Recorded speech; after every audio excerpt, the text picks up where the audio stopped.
स्वागत है आपका आत्मिक सफ़र में। आज फिर से हाजिर हूँ आपके बीच में ताकि परमेश्वर के वचन को आपके साथ बांट सकूं और हम आत्मिक मनन कर सकें। पिछले वीडियो में हमने मरकुस रचित सुसमाचार उसका 5वां अध्याय और उसके पहले पद से लेके 20 पद तक को मनन किया था।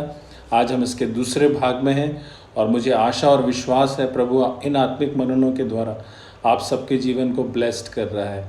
आज हम उसके आगे का विवरण देखेंगे कि किस प्रकार से प्रभु यीशु मसीह गिरसेनिया देश में गए परमेश्वर की सेवा का विस्तार करने के लिए, और जब वे उस देश के किनारे पर उस नाव पर से उतरे और उनके पवित्र कदम उस धरती पर पड़े तो दुष्ट आत्माएं संगठनात्मक रूप से उनका विरोध करने के लिए कि वो यहाँ क्यों आए हैं, हमें परेशान करने के लिए, समय से पहले दुख देने के लिए और हमें पीड़ा देने के लिए वहाँ पर आ गई उस व्यक्ति के अंदर होते हुए। लेकिन प्रभु यीशु मसीह स्वर्ग की सामर्थ्य से परमेश्वर का सुसमाचार प्रचार करते और जो सुप्रीम अथॉरिटी उनके पास थी उसका इस्तेमाल करके वो नेचर तक को हैंडल करते। परमेश्वर का वचन ऐसा कहता है। सो उनको उसमें से निकलना ही पड़ा और उन्होंने विनती की कि तू हमें इन सुअरों में भेज दे। प्रभु यीशु मसीह ने उनसे कहा जाओ। तो वे उन सुअरों में, एक अशुद्ध आत्मा अशुद्ध जानवर के अंदर जाना चाहती है लेकिन जानवर के अंदर आत्मा नहीं होती है, तो वे उसमें बैठी तो सही लेकिन वहाँ से भी उनको लेकर और झील में वे 2000 सुअर मर गए। कड़ाड़े पर से झपट कर झील में जब गिरे तो 2000 सुअर जो है वो मर गए और वो उसमें से भी निकल कर चली गई उस जगह को छोड़कर। और जब ये बातें हुई, चरवाहों ने ये देखा, लोगों ने देखा, तो नगर के जो वरिष्ठ लोग थे उनको जाके समाचार सुनाया। पूरे नगर के लोग प्रभु यीशु मसीह के पास आ गए और जब वे आए तो उन्होंने उससे विनती की कि तो अब हमारी सीमा से बाहर चला जा। देखिए, आज जो तीसरा पॉइंट है वो यही है कि आर्थिक नुकसान के इतर अपने आत्मिक लाभ को समझना, जिससे हम अनंत जीवन की कटनी को काट सकें। मेरे प्रियो, परमेश्वर का पुत्र प्रभु यीशु मसीह स्वर्ग की बात को लेकर हमारे बीच में आया और अनंत जीवन की उस महागाथा का वर्णन उसने मेरे और आपके बीच में किया और उस शुभ समाचार की स्वर्गिक आशीषों को हमारे और आपके लिए खोल दिया। और जब वे अपनी सेवा का विस्तार कर रहे थे, पूरे गलील में, सामरिया में, सीरिया में उनका नाम फैल गया था। यदि आप मत्ती रचित सुसमाचार उसका 4वां अध्याय पढ़ें तो, और लोग विश्वास के साथ दुर्बल लोगों को लाते, बीमार लोगों को लाते, वे सब के सब चंगे होकर जाते और परमेश्वर के बड़े नाम की बड़ी महिमा होती।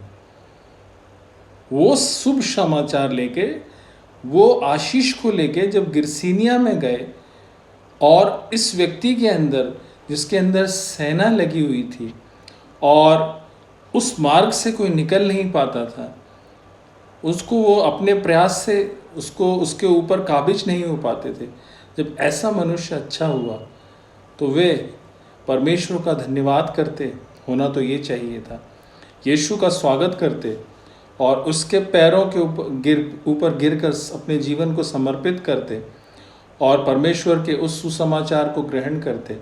लेकिन वे अपने आत्मिक नुकसान को नहीं समझते हुए अपने आर्थिक नुकसान की तरफ ज़्यादा ध्यान दे रहे थे।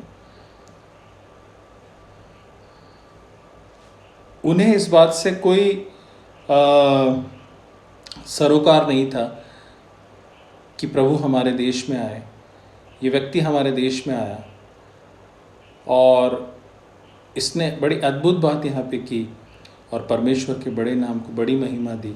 आओ हम परमेश्वर का धन्यवाद करें, इसकी बातों को सुनें। और ये आज भी हो रहा है।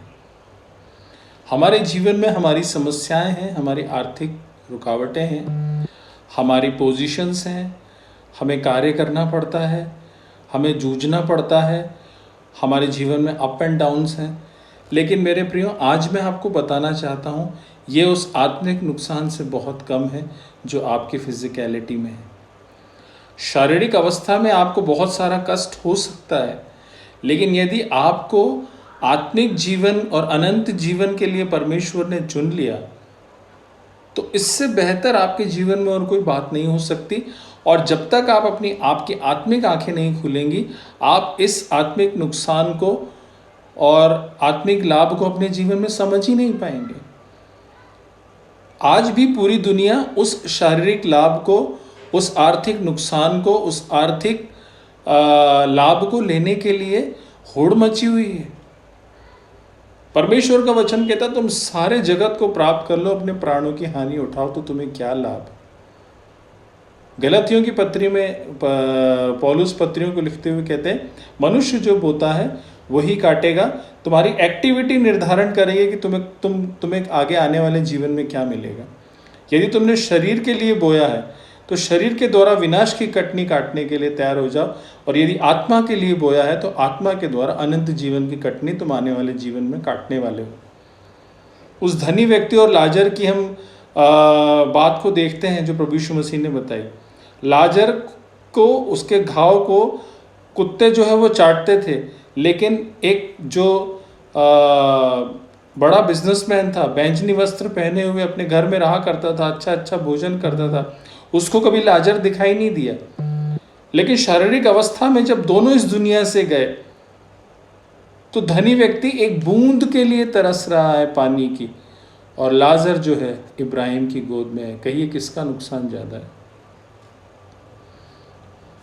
जब परमेश्वर अपने वचन को लेके हमारे जीवन में आते हैं, जब उसके राज्य का सुसमाचार हमारी लाइफ को टच करता है, जब हम परमेश्वर के महिमान्वित कामों को अपने जीवन के द्वारा देखते हैं, जब हम परमेश्वर का वचन अपने जीवन में ग्रहण करते हैं या सुनते हैं, तो हम कौन से नुकसान को देखते हैं मेरे प्रियो? ये आपके और मेरे लिए एक प्रश्न है। छोटे छोटे नुकसान में हम डिप्रेस्ड हो जाते हैं। प्रभु यीशु मसीह ने कहा तेरी आंख, अगर तुझे एक आंख तेरी गंदी ना, उसको निकाल के फेंक दे, इस भला हो कि तू स्वर्ग जाए। यदि तेरा पाँव गंदा काम कर रहा है, एक हाथ गंदा काम कर रहा है, उसको निकाल दे। अच्छा है कि तू नरक जाए, इससे अच्छा है कि ये पाँव तेरा कट जाना चाहिए ताकि तू स्वर्ग जा सके। कौन से लाभ की चिंता कर रहे हैं आप? इस नगर के लोगों ने प्रभु जिस संभावनाओं को लेकर आए, उस हर एक संभावनाओं के ऊपर निगाह ही नहीं डाली। उन्होंने कहा भाई हमारा तो बहुत भारी नुकसान हुआ है, इससे पहले और बड़े बड़े नुकसान हो, आप यहाँ से चले जाइए। आज हमें ज़रूरत है कि हम अपनी शारीरिक आँखों से नहीं, लेकिन आत्मिक आँखों से परमेश्वर की बातों को समझें, उसके वचन को समझें, ताकि परमेश्वर का वचन जो हमें ब्लेस्ड करने आया है, जो हमारे जीवन से उन हर एक गंदी बातों को निकालने आया है, हमारे जीवन को आशीषित कर सके। दूसरी बात, अपने शरीर, प्राण और आत्मा को प्रभु को समर्पित करना। जब इस व्यक्ति के ऊपर परमेश्वर ने बड़ी असीम कृपा की, प्रभु यीशु मसीह ने जब आदेश दिया दुष्ट आत्माएं चली गई, तो इस व्यक्ति ने इस बात को समझा। मत्ती रचित सुसमाचार में 2 व्यक्ति हैं, यहाँ पर हमें एक ही व्यक्ति देखते हैं, दूसरा व्यक्ति कहाँ है नहीं मालूम।